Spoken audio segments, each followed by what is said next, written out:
way I look at it is, you can either stay or go. If you decide to stay, then it's not going to be complicated. You don't have to be a genius to meet the financial goals for yourself.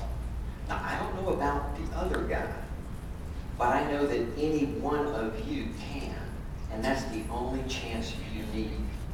But you're going to have to do a couple of specific things, and you can't monkey around. You can't monkey around.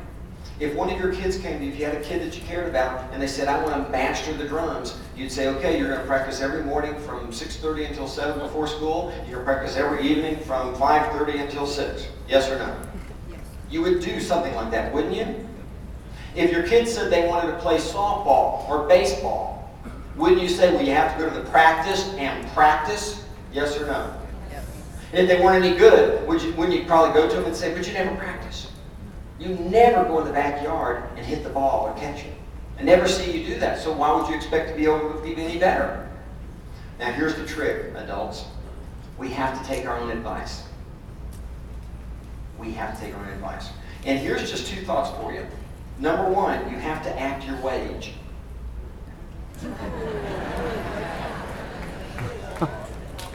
And the problem in real estate is, unfortunately, most people are. And when I say act your wage, here's what I mean. You have to live the calendar and the key focus of high achievement.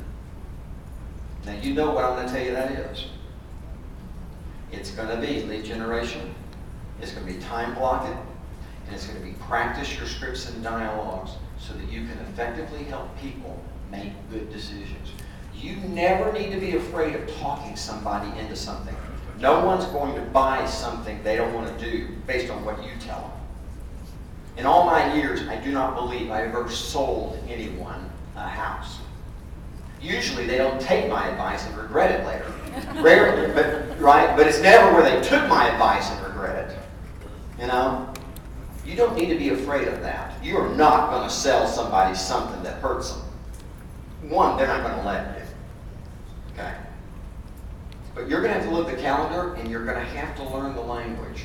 And that calendar is going to be a balance between lead generation, time off, and then managing your other priorities. And you're going to have to time block them. And you're going to have to make that the priority. And you're going to have to learn these scripts and dialogues. All right? I wish there was a magic pill. Though candidly, if there were only one, I would have taken it. No, I'm just kidding. I wish there were magic pills that as you left, I could have them at the door there, and each of us would take one, and we would go off, and we would be out of this market. But I'll leave you with this thought. I was talking to my wife about a year ago, and I turned to her and I said, you know, I have to tell you, there was a time when I was wishing this market would, I just shut my eyes and this market would pass, that all this would pass. But I said, I started realizing that if I did, that the problem is that I have my mom and she's 79 years old.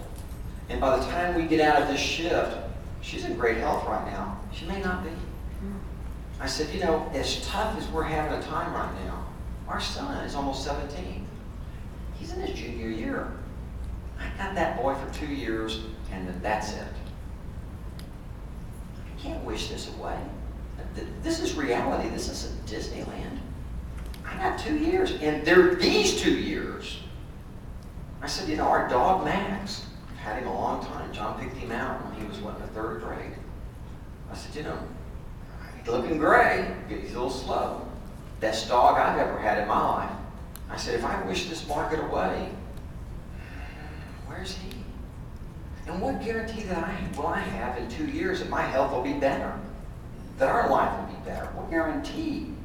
I said, you push it in here and it pops out there. I said, you know, also I realized I gotta stay where I am. For good or bad, I gotta wake up in the morning and smile.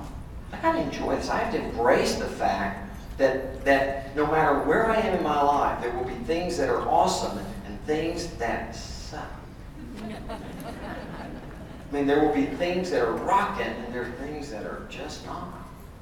And it'll always be that way. It's an illusion if you think everything is going perfectly. And if it did, just wait a second. And you'll get counterbalanced over here.